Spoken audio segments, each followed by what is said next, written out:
నమస్కారం. ఈరోజు మనం స్పోర్ట్స్ ప్రపంచంలోకి ఓ లుక్కేద్దాం.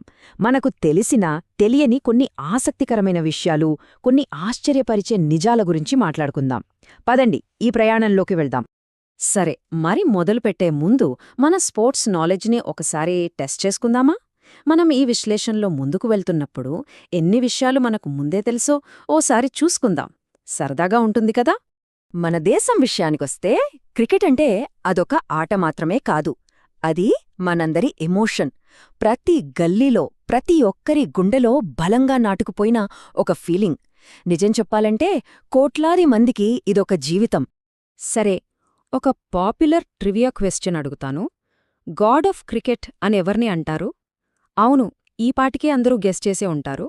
సచిన్ టెండూల్కర్. ఆ ఒక్క పేరు చాలు ఆయన లెజెండరీ స్టేటస్ ఏంటో చెప్పడానికి. ఇక ఈ 2 సంవత్సరాలు ఇండియన్ క్రికెట్లో ఒక గోల్డెన్ పీరియడ్.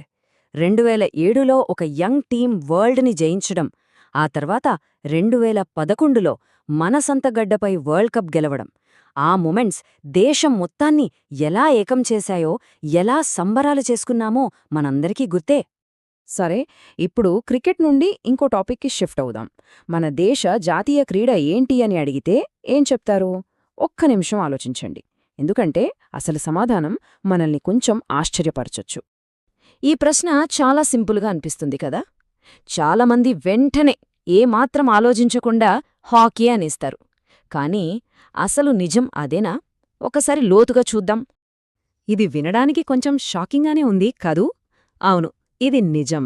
మనం తరతరాలుగా హాకీనే మన జాతీయ క్రీడ అనుకుంటున్నాం కానీ గవర్నమెంట్ రికార్డ్స్ ప్రకారం అధికారికంగా మన దేశానికి నేషనల్ స్పోర్ట్ అనేది ఏదీ లేదు.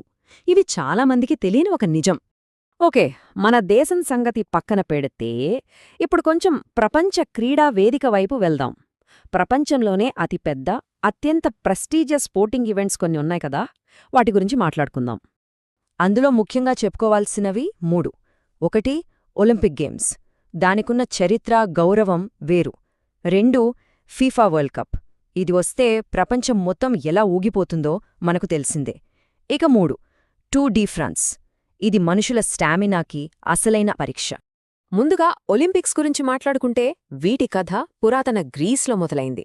అప్పట్నుంచి ఇప్పటి వరకు ప్రపంచంలోనే అత్యుత్తమ అథ్లీట్లను ఒకేచోట చేర్చి దేశాల మధ్య ఐక్యతను చాటుతూ వస్తున్నాయి ఈ గేమ్స్.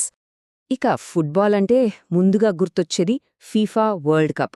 రీసెంట్గా 2022లో అర్జెంటీనా గెలిచినప్పుడు, ముఖ్యంగా వాళ్ల లెజెండ్ లియోనెల్ మెస్సీ కోసం ఆ గెలుపు ఒక చరిత్ర సృష్టించింది. ఫుట్బాల్ ప్రపంచం